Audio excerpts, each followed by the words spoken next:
अस्सलामुअलैकुम YouTube family, welcome to Masara kitchen. आज मैं मसारा किचन में बना रही हूँ क्रिस्पी पकौड़े।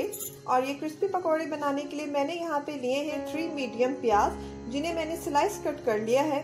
इसके साथ ही यहाँ पे मैंने इसमें जाएगा 1 टीस्पून कुटी हुई लाल मिर्चें, 8 टेबल स्पून बेसन, 1 टेबल स्पून कुटी हरी मिर्चें, 1 टीस्पून कुटा सफेद जीरा, 1 टीस्पून साबित धनिया कुटा हुआ, 1 टेबल स्पून हरा धनिया जिसको मैंने बारीक काट लिया है।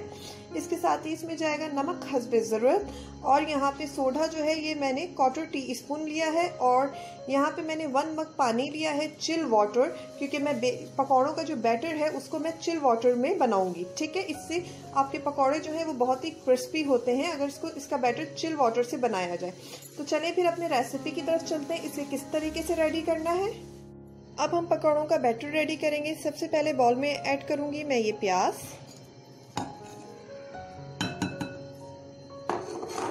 इसके साथ ही इसमें जाएंगी कुटी हुई लाल मिर्चें,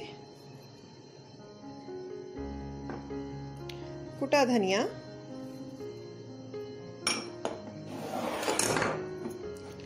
कुटी हरी मिर्चें, कुटा हुआ सफेद जीरा,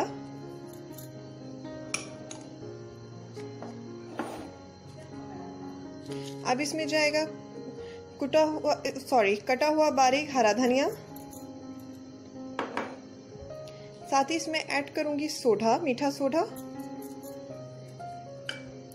अब इसमें ऐड करूंगी मैं यहाँ पे हस्बे ज़रूरत नमक। और अब इन सब चीज़ों को मिक्स करूंगी। अब मैं इन तमाम चीज़ों को अच्छे से मिक्स कर लूंगी।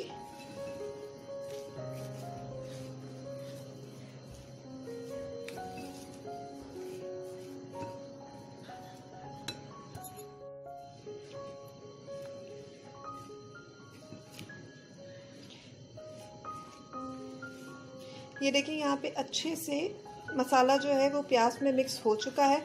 अब मैं इसमें ऐड करूँगी ये जो बेसन है। ठीक है, अभी इसमें बेसन ऐड होगा। अब इसमें मैं ऐड करूँगी यहाँ पे जो मैंने 8 टेबल स्पून बेसन रखा था, इसको मैं ऐड करूँगी।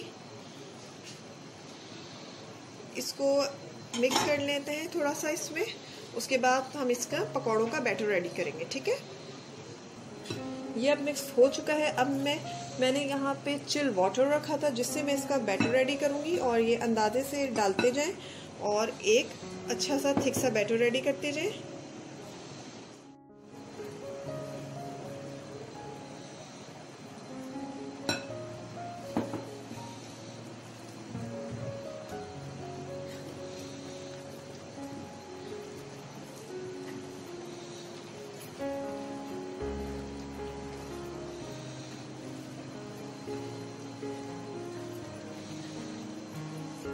मैंने इसे मिक्स किया है तो ये इतनी इसकी थिकनेस जो है वो इतनी है। लेकिन अब जैसा कि मैंने कहा कि मैं क्रिस्पी पकौड़े बना रही हूँ, तो इस वक्त इस स्टेज पे मैं इसमें थोड़ा सा पानी और ऐड करूँगी यहाँ पर, ताकि इसको मुझे थोड़ी सी इसकी जो इतना मुझे टाइट बैटर इसका नहीं चाहिए, मैं इस बैटर को थोड़ा लूज बनाऊँगी। ठीक है, ये देखिए अब मेरे ख्याल से ये ठीक है। अब ये परफेक्ट है हमारे क्रिस्पी पकौड़ों के लिए, सही है। इस स्टेज पे मैं इसको यहाँ पे डन करके इसको 10 मिनट्स के लिए रेस्ट दूंगी, ताकि ये जो पकौड़ों का बैटर है ये अच्छे से राइस हो जाए। ओके, मैं ये पकौड़े जो है इसको घी में फ्राई करूंगी ताकि ये अच्छे से क्रिस्पी हो जाए।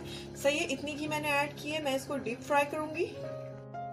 अभी घी जो है अच्छे से गर्म हो चुकी है। अभी मैं इसमें थोड़ा सा बैटर डाल के देखूंगी कि पकौड़ों के लिए तो ठीक है, ये पकौड़ों के लिए रेडी हो गया। अब इसमें और अपने जितने पकौड़े मैंने बनाने हैं मैंने इसमें डालना है। अब इस तरीके से मैं सारे पकौड़े डालूंगी और मैं इन्हें फ्राई करूंगी। इसमें डीप फ्राई देखेंगे हो रहे हैं। मैंने पकौड़े इसमें ऐड कर दिए हैं और अब मैं इसे फ्राई कर रही हूँ। देखिए, देखो मैं इसको डीप फ्राई कर रही हूँ। ये देखिए पकौड़े यहाँ पे अच्छे से क्रिस्पी फ्राई हो चुके हैं। कितने क्रिस्पी लग रहे हैं और माय गॉड, इसकी जो खुशबू आ रही है बहुत ही यमी आ रही है। अब मैं इसे बटर पेपर में निकाल लूंगी। फिर इसी तरीके से सारे फ्राई करके आपको सर्व करके दिखाती हूँ। मजेदार से क्रिस्पी पकौड़े तैयार हो चुके हैं, फ्राई हो चुके हैं। ये आप देख सकते हैं कितने क्रिस्पी दिख रहे हैं और सच में ट्रस्ट मी ये खाने में बहुत ही क्रिस्पी है। इसके साथ ही मुझे इजाजत दीजिए। अल्लाह हाफिज।